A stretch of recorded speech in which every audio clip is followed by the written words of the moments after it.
Voltaire, 1694 to 1778. Francois Marie Araud, better known by his pseudonym Voltaire, was the leading figure of the French Enlightenment. A poet, playwright, essayist, novelist, short story writer, historian, and philosopher, Voltaire was the apostle of free-thinking liberalism. Voltaire was born in 1694 in Paris. He was of middle-class origin and his father was a lawyer. In his youth, Voltaire attended the Jesuit college of Louis-le-Grand in Paris. Afterward, he studied law for a while, but soon dropped it. As a young man in Paris, he soon acquired the reputation of being a very witty fellow, full of clever jokes and satiric verses. Under the Ancien regime in France, however, such cleverness could be dangerous, and as a result of some of his political verses, Voltaire was arrested and thrown into the Bastille. He spent almost a year in prison,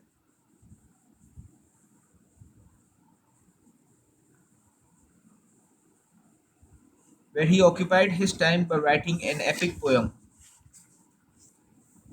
the Henriada, which later won considerable acclaim. In 1718, shortly after Voltaire was released from prison, his play Oedipe was produced in Paris, where it was an enormous success. At 24, Voltaire was famous, and for his remaining 60 years, he was a leading French literary figure.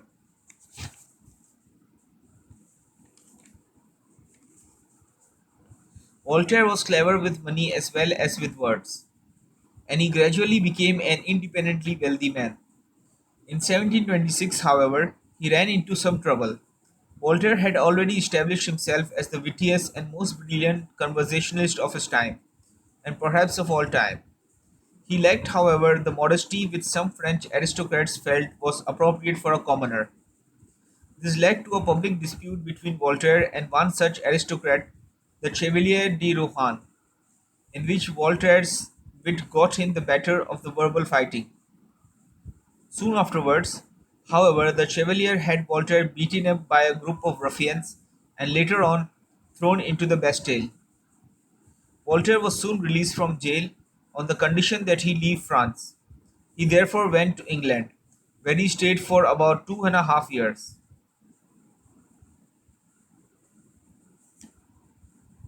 Voltaire's stay in England proved to be a major turning point in his life. He learned to speak and read English, and became familiar with the works of such famous Englishmen as John Locke, Francis Bacon, Isaac Newton, and William Shakespeare. He also became personally acquainted with most of the leading English thinkers of the day. Voltaire was impressed by Shakespeare and by English science and empiricism, but what most impressed him about the English was their political system.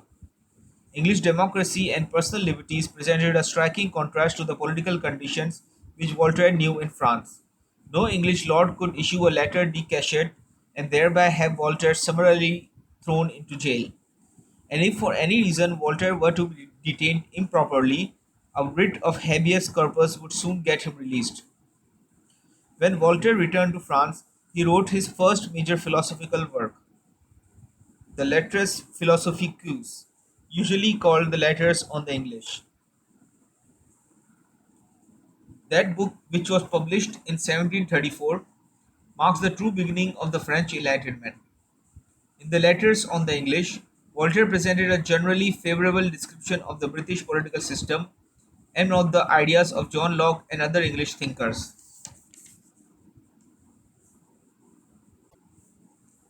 Publication of the book aroused the anger of the French authorities, and Voltaire was again forced to leave Paris.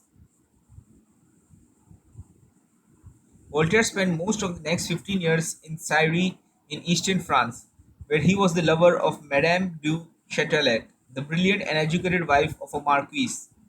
In 1750, a year after her death, Voltaire went to Germany at the personal invitation of Frederick the Great of Prussia. Voltaire spent 3 years at Frederick's court in Potsdam. At first, he got along well with the brilliant and intellectual Frederick, but eventually they quarreled, and in 1753 Voltaire left Germany.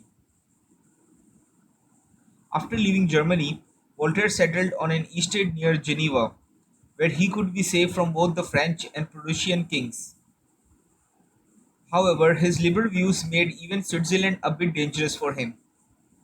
In 1758, therefore, he moved to a new estate in Ferney, near the French-Swiss border, where he could have two possible directions in which to flee in case of trouble with the authorities. He stayed there for 20 years, pouring out literary and philosophical works, corresponding with intellectual leaders throughout Europe, and entertaining visitors. Through all these years, Voltaire's literary output continued undiminished. He was a fantastically prolific writer, perhaps the most voluminous author on this list.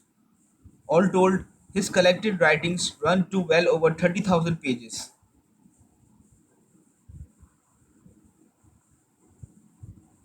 They include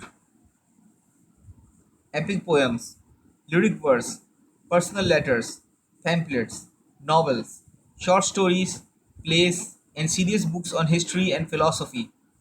Voltaire had always been a strong believer in religious toleration. However, when he was in his late 60s, a number of particularly horrifying instances of persecution of Protestants occurred in France. Aroused and outraged, Voltaire dedicated himself to an intellectual crusade against religious fanaticism. He wrote large numbers of political pamphlets opposing religious intolerance. Also, he took to ending all his personal letters with the words "Ecrassevis il infame", which means "stamp out the infamous thing". To Voltaire, the infamous thing was religious bigotry and fanaticism. In 1778, when he was 83 years old, Voltaire returned to Paris, where he attended the premiere of his new play, Erin. Large crowds applauded him as the grand old man of the French Enlightenment. Hundreds of admirers, including Benjamin Franklin, visited him, but Voltaire's life was soon over. He died in Paris on May 30, 1778. Because of his outspoken anti-clericalism, he could not receive a Christian funeral in France. But 13 years later, victorious French revolutionaries had his remains dug up and reburied in the Pantheon in Paris.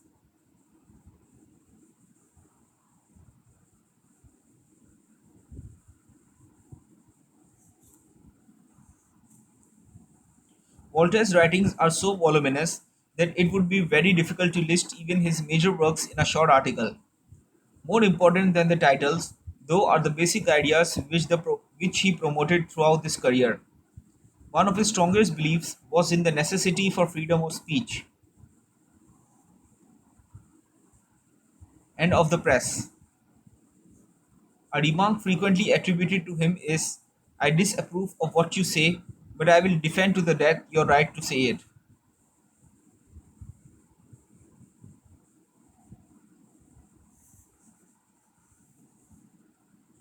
Although Voltaire never actually made that explicit statement, it certainly reflects his attitude. Another leading principle of Voltaire's was his belief in freedom of religion. Throughout his career, he steadfastly opposed religious intolerance and persecution. Although Voltaire believed in God, he firmly opposed most religious dogmas and constantly presented the view that organized religion was basically a sham.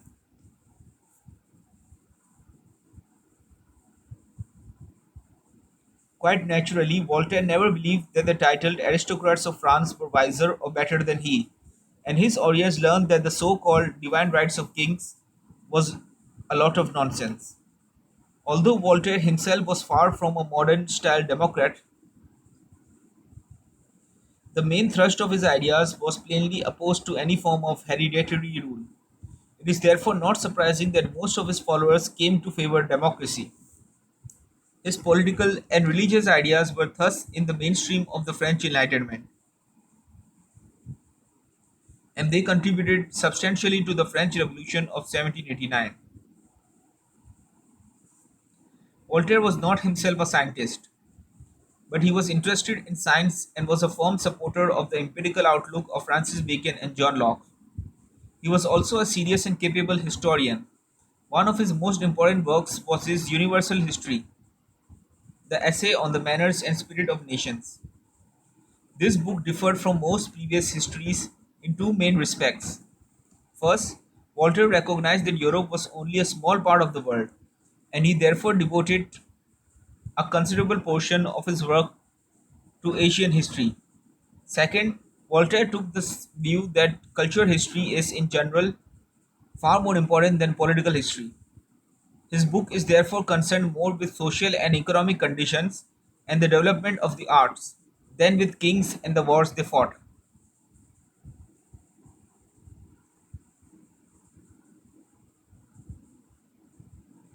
Voltaire was not as original a philosopher as several others on this list. To a considerable extent, he took the ideas of other men such as John Locke and Francis Bacon, restated them, and popularized them. However, it was through Voltaire's writings, more than anyone else's, that the ideas of democracy, religious toleration, and intellectual freedom were disseminated throughout France, and for that matter, throughout much of Europe. Though there were other important writers, in the French Enlightenment, it is fair to say that Voltaire was the preeminent leader of that movement. In the first place, his pungent literary style, long career, and voluminous output assured him a far greater audience than any of the other writers. In the second place, his ideas were characteristic of the entire Enlightenment. And in the third place, Voltaire preceded all the other important figures in point of time. Montesquieu's great work, The Spirit of the Laws, did not appear until 1748. The first volume of the famed Encyclopedia came out in 1751, and Rousseau's first essay was written in 1750. By contrast, Voltaire's letter on the English was published in 1734, and he had already been famous for 16 years when that appeared. Voltaire's writings, with the exception of the short novel Candide, are little read today. They were, however, very widely read during the 18th century, and Voltaire therefore played an important role in the changing climate of opinion that ultimately resulted in the French Revolution. Nor was his influence confined to France. Americans such as Thomas Jefferson, James Madison, and Benjamin Franklin were also acquainted with his works, and many of Voltaire's ideas have become part of the American political tradition.